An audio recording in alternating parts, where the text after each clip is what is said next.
Doc looked at it, and of course it was fractured. And Woody said, "You need to cast this up. I'm finishing the game." I still hadn't seen a safety come in this league, even today, that did what Darren Woodson did. Darren Woodson was before his time. He was before his time. I do feel like I left something that's Hall of Fame worthy.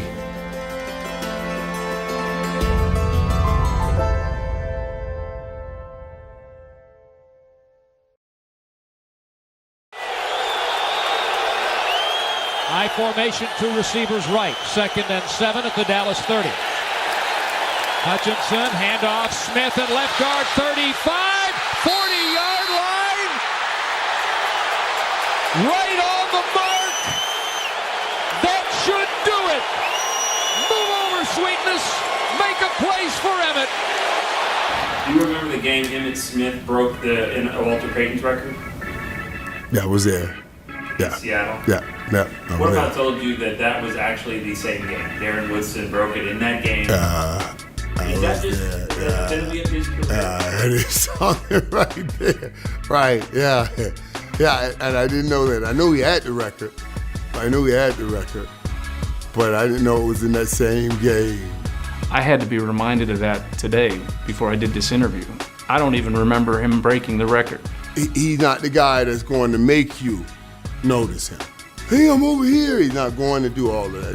He's just a solid dude that's going to show up and get his job done every day. Hey, have a good one, baby. Oh yeah, you too. Always. Do your thing. Put that saddle on you, baby. Gotta put that saddle on you. I'm sorry. Let's go make history, baby. Have a good one, Kid. Oh yeah. You know I love you. I love you too, Ken. Congratulations. Get those two and then get the W. Let's get this W. That wasn't, my personality wasn't to be like out front. That just wasn't my personality. Like, okay, you got time to celebrate that. Nobody, like honestly, no one cared, nor did I, that I broke a record. I wanted to win this game. Hey, no leash!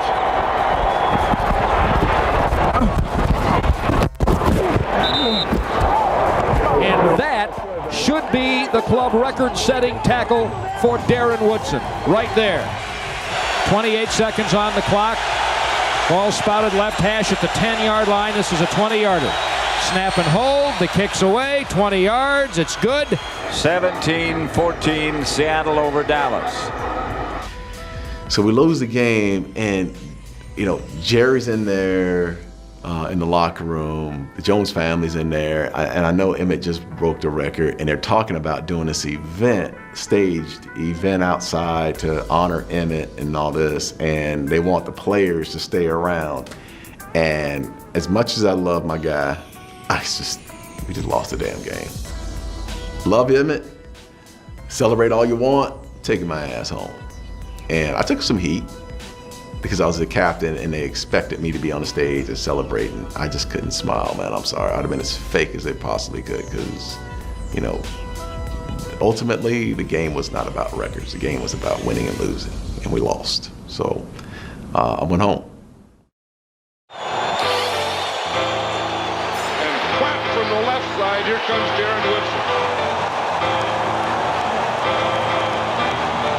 I don't know that people knew what a great competitor he was. I still hadn't seen a safety come in this league, even today, that did what Darren Woodson did.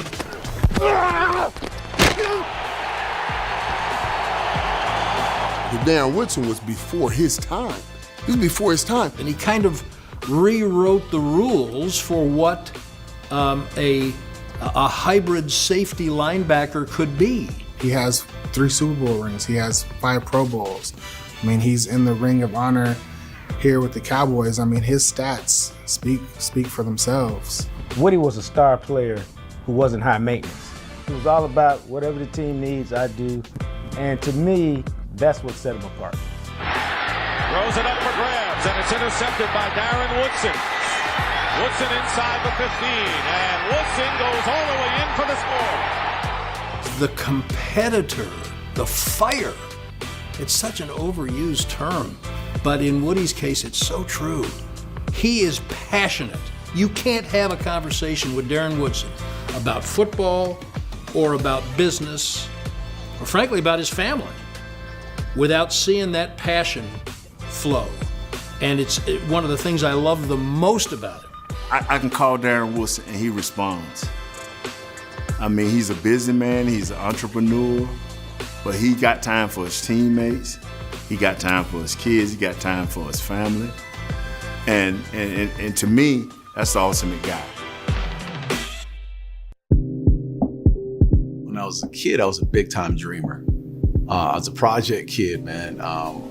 And I can remember always looking at certain things like the needles on the ground or cans on the ground, empty beer cans and whatnot, and always thinking, I'm not gonna live like this. Maryville's the west side of Phoenix. 2 brothers and a sister. My mom was a single parent.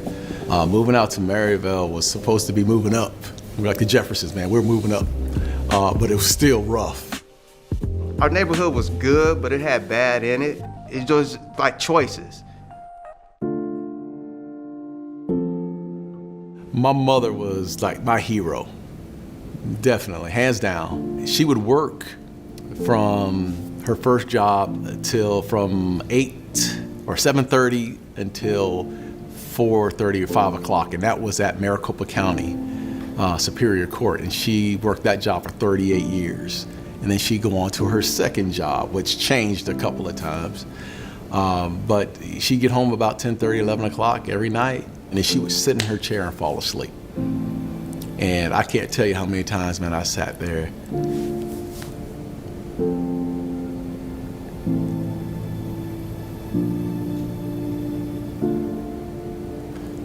I can't tell you how many times I sat there and just,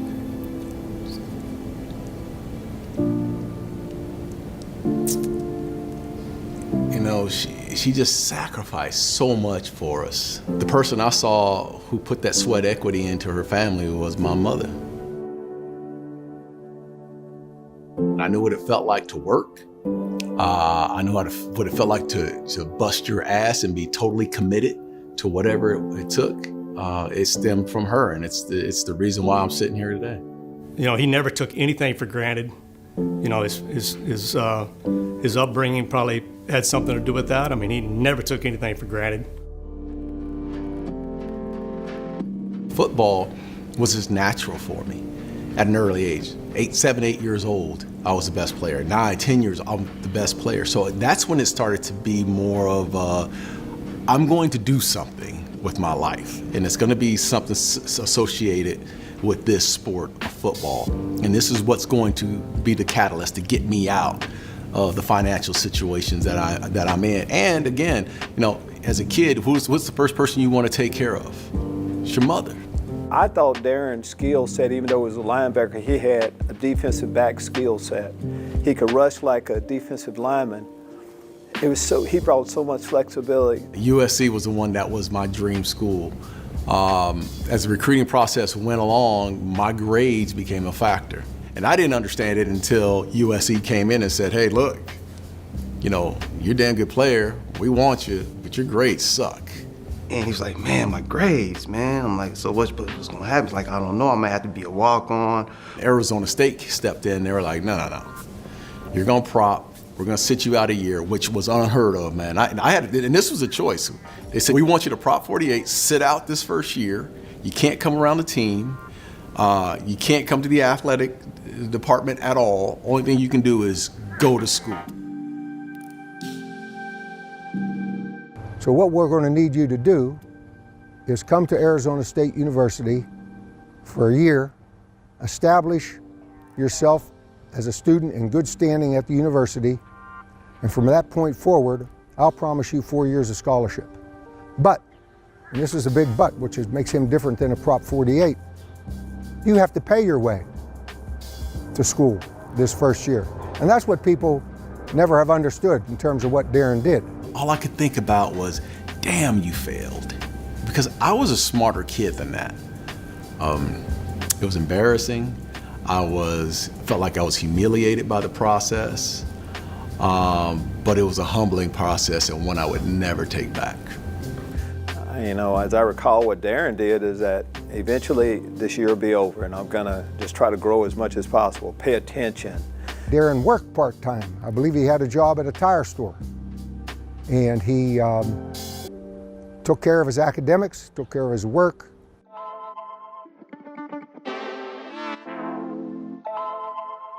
That's what really motivated me, going to class.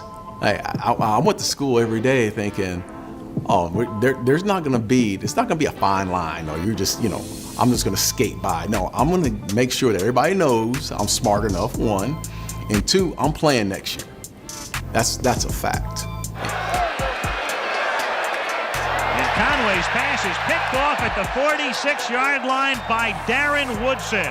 Arizona State with its second interception of the afternoon. I remember them having to back me off and back me down from hitting drills. And it's because I missed that season that my tempo was different from everybody else. It was like I was hungrier than they were. They had already gone through this process, and their cadence was a certain way. Mine was, I got fresh legs. I'm ready to bang, let's go. Darren Woodson was one of those special men, special players then, special guy, special all of that. You knew it then. And he was a great athlete that, of course I was biased at the time, but I thought he could do great things, and history showed that.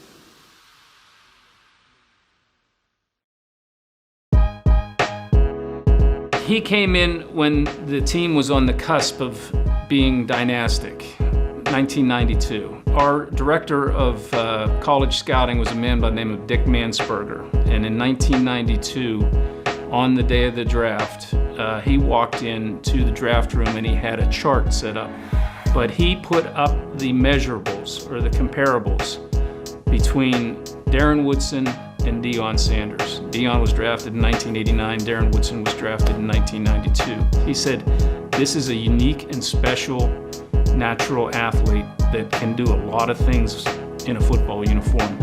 And we got to think real hard about getting him early in the second round where we can. I was a defensive backfield coach at the time, and Jimmy brought me into the war room, and he said, tell me one more time about this Darren Woodson guy.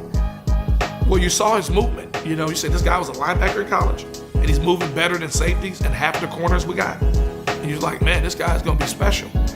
The thing I remembered was, here's this rookie. Most rookies, their neck's skinny or they just haven't quite developed totally. Darren had those muscles that go from your shoulders up into your neck, and it seemed like he had muscles on top of muscles. And, in my mind, I'm thinking we might hit on this guy because of his speed and his size. It was a big draft class, but there was pressure in the sense that Jimmy Johnson created pressure. A ton of pressure. Here we go, here we go, here we go! Right there, right there! Get in there, beast! Be under control, be under control. Keep those hands up, looking at me. Looking at me, I can't. There we go, there's a nice tackle. It was feast or famine, man, and they weren't holding back. Woody was stressed. They were putting a lot of stuff on him because they wanted him to play, and they saw he had the talent. So, back then, Dave Campbell had a different way of articulating what he wanted. A lot of cussing and fussing. Come on, we gotta be thinking. We're not thinking real well here now. Let's go. Oh, good. Come on, go get it. What the heck coverage are we in over there? If you don't know the coverage, you can't play. He said cloud, it was cover 2. I mean, I don't know how many times Campbell was in my face about, as tiny as he was, man, he'd be right in my chest about every damn thing. Take him, that's Joe Woody, Joe Woody! All right, all right! Blue, 68! Hot, hot, get it in!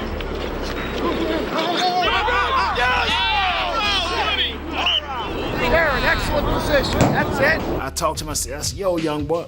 I said, look at here, boy, you look like you can do some things. And you know what Woody told me? Woody said, I should be starting. He said, I should be starting. And maybe I shouldn't say this, but he said, I should be starting ahead of James Washington. And I said, whoa. And I remember Jimmy Johnson watching film and going, hey guys, I want you to watch 28. And I was freaking balling on kickoff and punt team and making tackles and all. And that's when I knew, like, dude, I can play this freaking game. I can play this game. Matter of fact, I should be the starter, of course. Hey, super job. You are one game away from the Super Bowl. Live in rainy San Francisco at Candlestick Park, the NFC Championship game between the Dallas Cowboys and the San Francisco 49ers. Jimmy Johnson said, just go out and play, and they know that they're 60 minutes or one football game away from going to the Super Bowl, and that is all that's on any of their minds.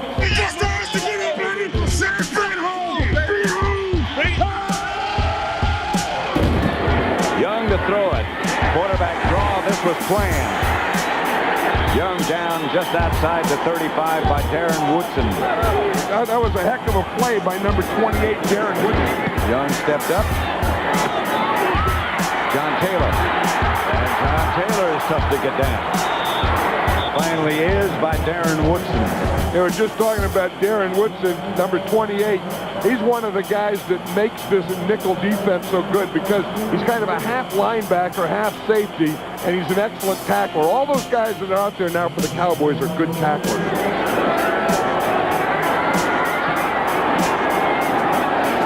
Ball goes out of bounds with no time left on the clock. Oh, yeah. Pasadena in the Rose Bowl. The Cowboys are headed for you. How about them Cowboys? Now they're in the Super Bowl, and it's media day, and we're at Dodger Stadium. And all of the starters have their little podiums with the placards in the stands. Aikman, Irvin, Smith, Novacek, Nate Newton. I was standing on the pitcher's mound at Dodger Stadium with Darren Woodson. And no one wants to talk to him. And he's just looking around. And he's just looking. And I said, that bothers you, doesn't it? He said, yeah. I said, you know, your day's coming. After the season, Jimmy and I were talking, and Jimmy walked in and he said, hey, Dave, Woodson's going to be the starting safety in 1993. And I said, Jimmy, you know, he's a young guy. I don't know exactly what he's going to do. You know, he hasn't had much experience back there. He looked at me and he said, Dave, Darren Woodson's going to start at safety next year. And I looked at him and I said, you know, Jimmy, that's exactly what I was going to say. You know, in Cowboys history, we always talk about the original Doomsday defense, but I think this defense, despite the fact that it has fewer Hall of Famers on it, the 1990s defense, I think, was better than the original Doomsday defense. He meant everything. Woody was a leader on the defense, and everything starts with the safety because you have to get everybody lined up. Dan Woodson came in a time where we were putting safeties in the Hall of Fame for just hitting people. Boom, boom, boom, hitting people. And Dan Woodson would lay a hit on you. But Dan Woodson was also had the ability to take a tight end out, to play the slot receiver. That's what safeties are doing now. Wasn't what they were doing then. He covered Jerry Rice in the slot. Think about that. Think about it. Seriously, think about it. 6'2", 228. He's covering Jerry Rice in the slot, which meant they could keep their base defense on the field. When you went 3 wide and then when you tried to run the ball, you had no luck. He would talk about, you know, if he got his hands on people, you know, he called it the claw. You know, and he'd grab his hand and say, don't let me get the claw on him.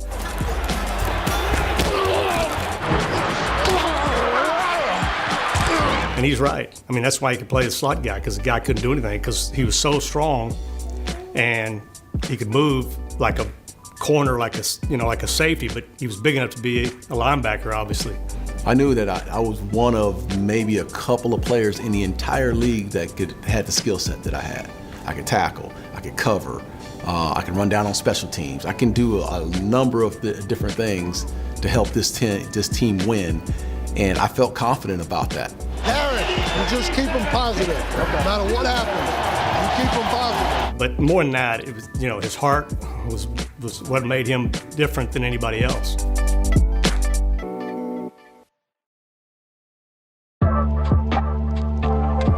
He was excited, you know, to go home at his home stadium where he went to college, play and made plays there.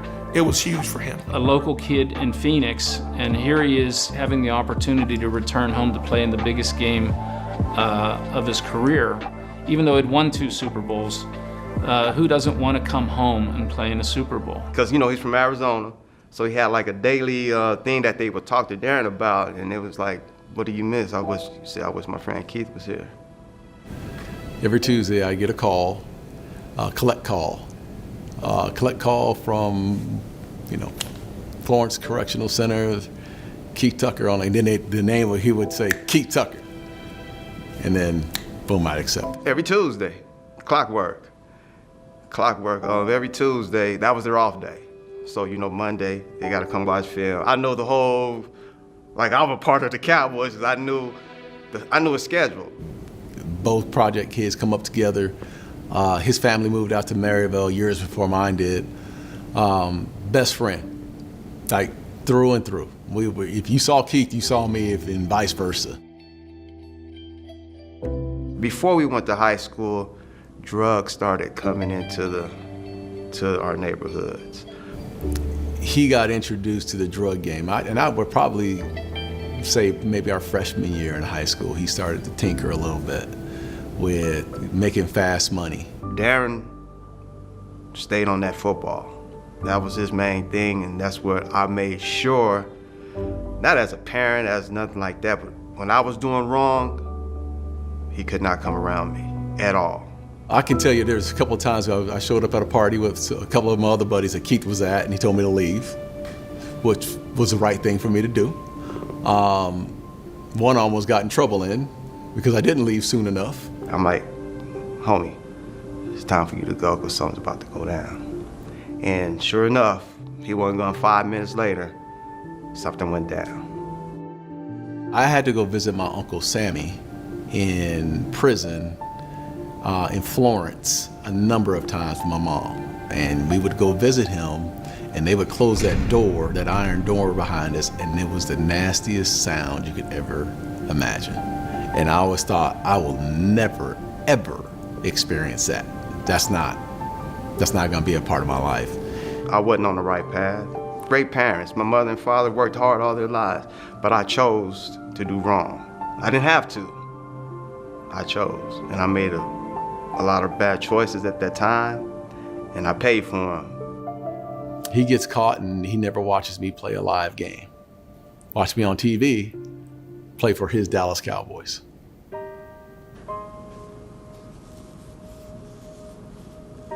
I'm sorry. I'm so proud of that guy.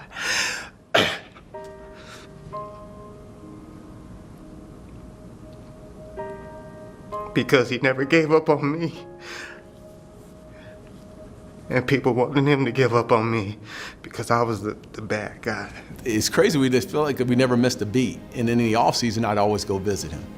So to the point where I had a lot of people telling me not to take my son with me, but this is his Uncle Keith. Like, this is my family. And I wanted to show Keith, you know, my little dude. So he needed to see him. To this day, I'm walking through here and people said, I heard a lot about you. He didn't never have to mention me. I've been in prison.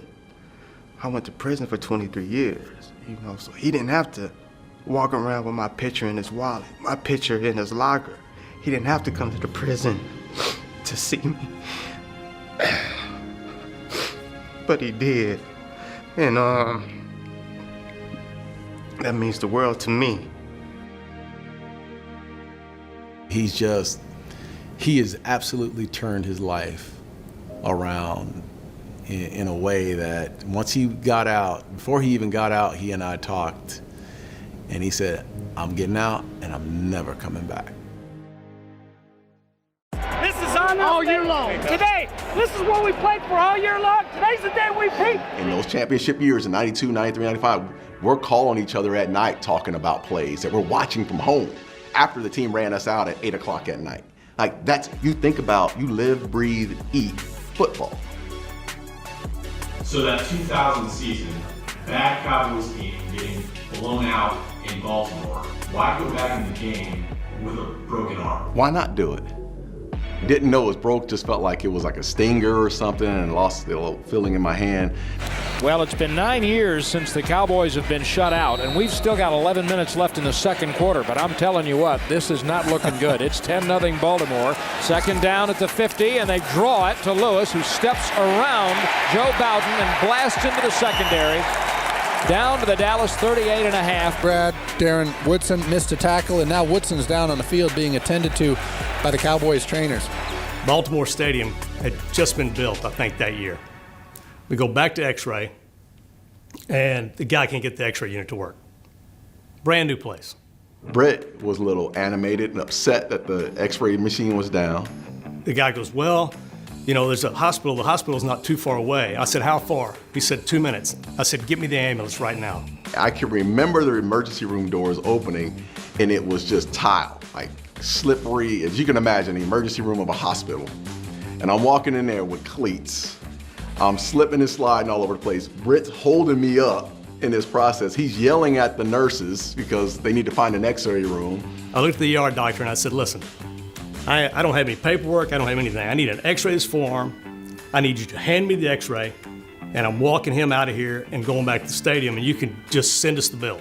There are people that are standing there looking at me walk in my full garb uniform. I told the ambulance driver, take him back to the ambulance. I waited on the X-ray, grabbed it right out of the processor, and we went back to the stadium. And Britt Brown was at his best. Yelling, screaming at people, giving orders. They were asking for my insurance, and he's like, what? We're playing a football game. Doc looked at it, and of course it was fractured. And Woody said, you need to cast this up, I'm finishing the game. I asked the doctor, I said, hey, you know, can I hurt it anymore? And he was like, no, it's broken straight through. You know, it is as bad. And I said, well, then I can play. And he's like, no, you can't play him. I looked at Britt, and I said, Britt and Jim Mauer, both of them. And Jim was like, I don't know. And I looked at Britt, and Britt was like, you're not gonna hurt it anymore. I said, well, let's strap him up. And so we did. Put a full arm cast on him from here down to his wrist. He came out, they couldn't find his helmet. They finally found it there in the trunk that had been put away. But watch him when he tries to put it on. You can see that he can't use that right arm at all. This is Lewis around the corner. Woodson made the stop. But watch Darren Woodson when he's playing with one arm, and that one arm is his left arm. But I'll tell you, he's a warrior. I mean, that's another word we throw around too much. But if we talk about the definition, I would put Darren Woodson in that category. I would take him. I mean, he finished the game,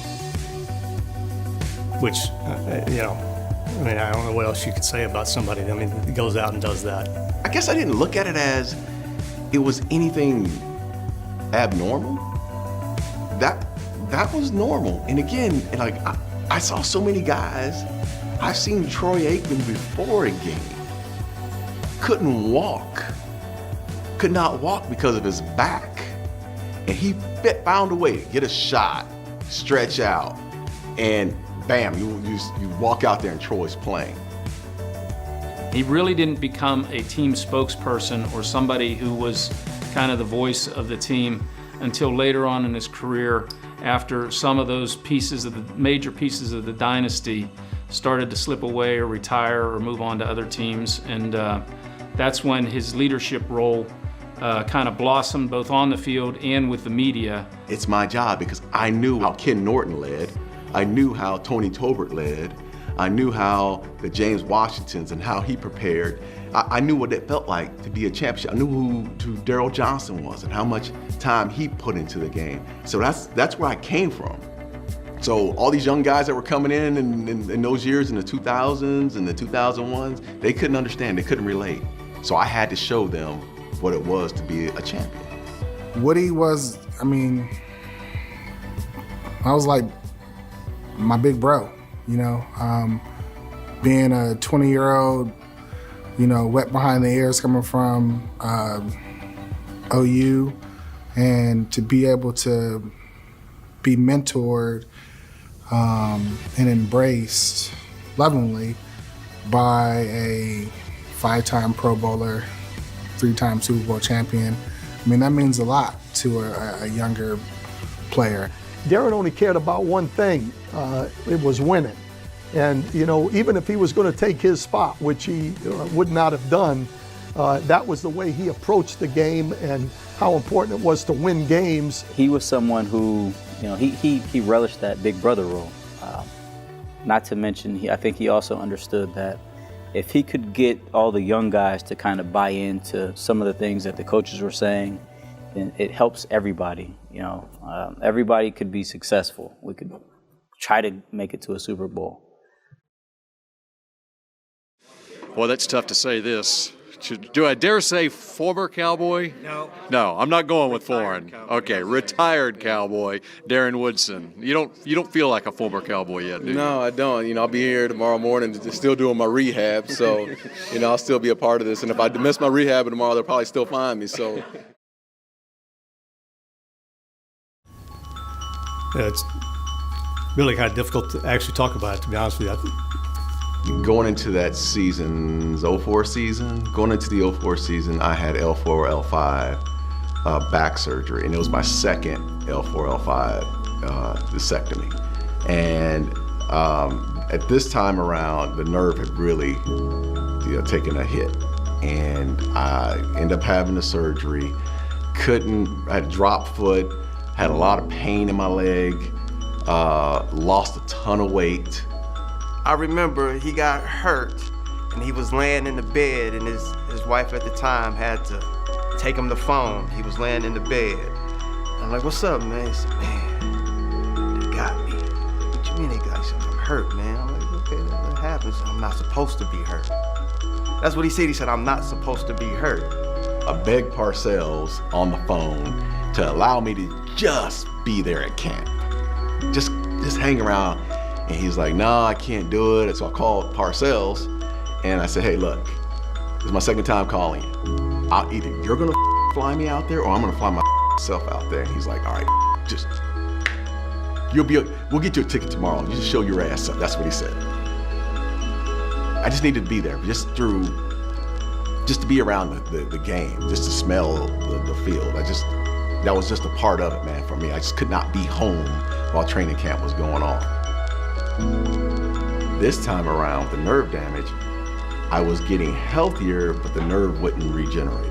We just weren't sure it was going to ever come back, and so we spent a ton of time just dealing with it and trying to get him strong enough to get past it. And he's telling me, look, man, that nerve, it's not you, brother, it's the nerve. The nerve needs to regenerate. It's not, you don't have a timeline. I'm like, no, I'll be ready. And one day,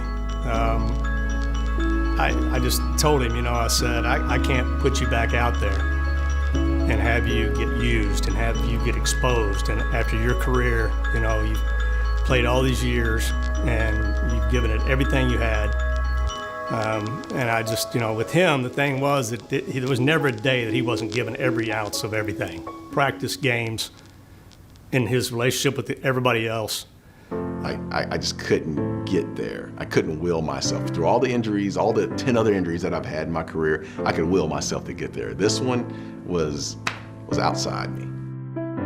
I was disappointed in the situation, knew I was gonna go on IR, knew it wasn't gonna happen. I went home and I was playing with my son, DJ, and we were playing catch out in the front yard. And he threw a ball over my head. And I tried to reach up and I fell down. And I thought, no, I'm done, period. I retired because it was time. It was time to retire. I'll heal in the next 4 or 5 months, but will I still be the same Darren Woodson? Do I want to go through that whole process of rehabbing and getting back on the field? And, I don't want to do that. It's time for me to mentally move on and physically move on and spend some time with my kids. That hurt.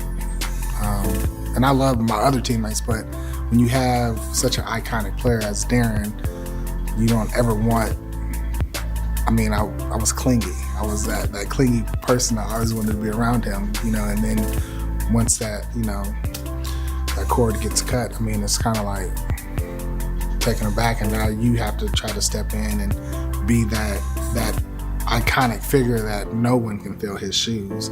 He was the only player that played for Jimmy Johnson and Bill Parcells. You didn't forget what it's like, did you? Hey, this is back. This is where we need to be, right here. He was the last player in this organization from the 90s dynasty to retire.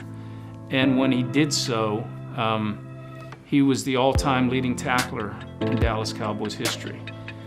Give that some thought.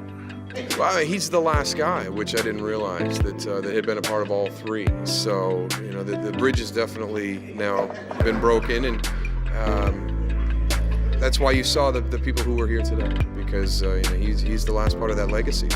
Darren never seemed to be a guy that always looked for credit. He's a guy that came out, like you said, he worked hard every day, and that was credit enough for him. As long as he knows deep down within himself that he worked hard and did his job, then the credit was going to come not just for himself, but for everybody. When he stood in front of you and he said that when he put that helmet on, that he played with his heart, he did. He set a standard for all of us, all of us. Me signing my locker meant so much, because for years I have been trying to tell the guys that were coming up, we start to lose the historical value on what it took to get there. Because I wanted everyone to see those Super Bowls and the history of those, and those same guys that were in that locker room at the time, they knew what it took to get there. Blitz. Graham. Oops. Fumble. Darren Woodson on the blitz. Hit Graham and forced the fumble. Rams pick up another blitz. Intercepted by Woodson.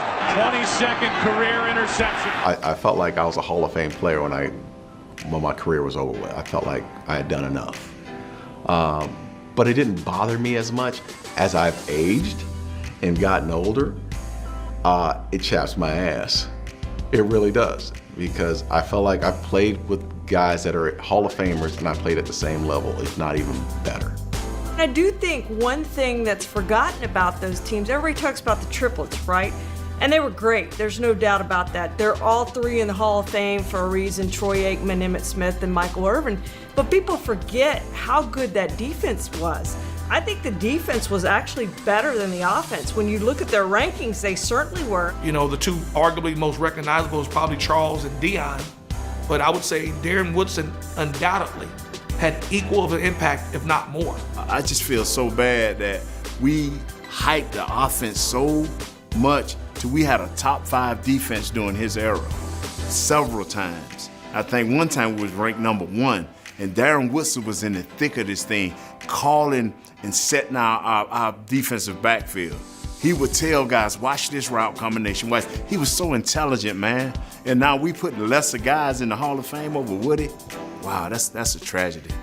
But since 2017, the past 5 classes, we've put a ton of safeties in there. Kenny Easley, Brian Dawkins, Bobby Dillon, Cliff Harris, Ed Reed, Troy Polamalu, John Lynch, and Steve Atwater. So we've really started to give safeties their due again and go back and say, you know, these guys are really important to their teams and to their defenses. You know, I don't think they've asked Polamalu to carry Jerry Rice.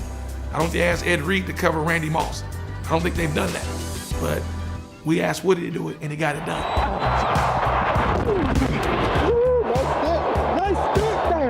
I think it's up to us as Dallas voters probably to push him a little bit more, to say, hey, you know, we need to try to get this guy at least in the room to be discussed. Let us tell his story, and then you guys decide whether he's a Hall of Famer or not at that point. But I would like his story told and his case made in that room for him to have a chance to go into the Pro Football Hall of Fame, because I think when people hear just how good he was for those teams, and we can get a lot of people to back it up. He deserves it because you add character, you add his leadership, what he meant to a football team that won 3 Super Bowls in 4 years, and you know what he did with other players on the team, and then his overall football ability. He's deserving of that.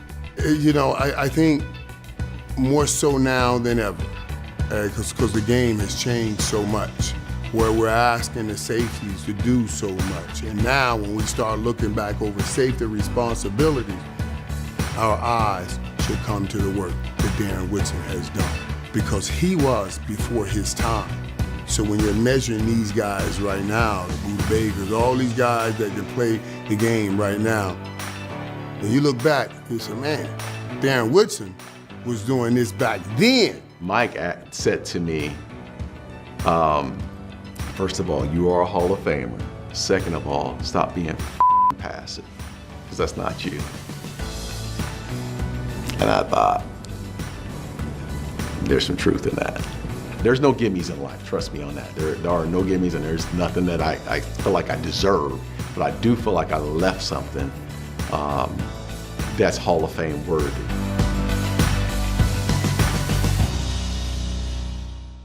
When I was at ESPN as an analyst, I was also an investor in commercial real estate here locally.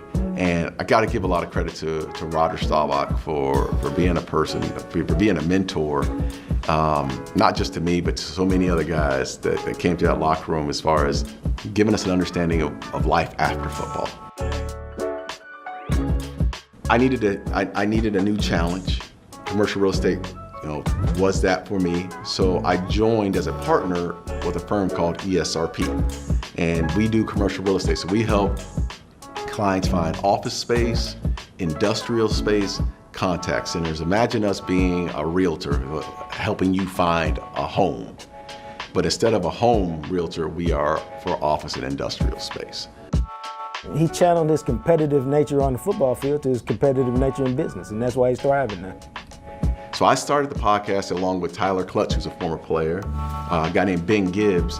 We got together and we wanted to talk about life after football and the transitions and how hard those transitions are. And our podcast is based around mental health, physical health, empowering individuals, being encouraging, just trying to be the best that you can possibly be, whether it be a football player, an athlete, a CEO, a doctor, anyone that has a great story, has a great journey. That's who we're trying to interview, because we totally understand that at some point they hit a roadblock. They got knocked on their ass. How'd they recover? How did they get up? Those are the stories we want to tell. See, hope's a desire and an expectation for a result. And for me, I started to understand that hope is not tangible. It's a belief. And that belief stems inside of you. And you have to personally light that fire of hope every single day. He's not a guy that always wanted attention, and you don't need to help people or bless people, and everyone doesn't have to know it. But I think he probably realized that the medium that he's in now, you can reach more people. Game was over. It's all we knew. That's all I've known since I was 7 years old. I was depressed for a long time, tried to bounce back, and it's the same story that we continuously hear. And I wanted to be an outlet for those former players to let them know, look, life's just beginning. Now, I think it's pretty special when you get an athlete as good as he was, but he really was just as good a man off the football field, and you knew he would end up doing the things in society, making the world better that he's doing right now. Like if you got stranded on the side of a highway, Darren would be the guy that could, come pick you up. I remember calling him one time, and he said, "I can't talk right now." He was on his way to win his kids' games. He said, "No, you don't understand. When I was growing up, my dad told me he was coming to 1,000 things. He never showed up. Or he might show up once every now and then, but he told me he was coming all the time, and he never came. And I swore, when I had kids, if I told him I was coming, then I'm coming. I don't care what happens, I'm coming." He's a loyal person. He's my brother. I love him.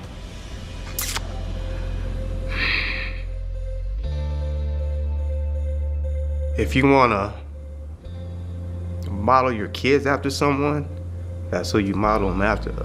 Because he had to go through Prop 48, be a walk-on at ASU, work hard at ASU, to be a star of the stars in the Dallas Cowboys organization. You can't write that. You can't write that, but he wrote it.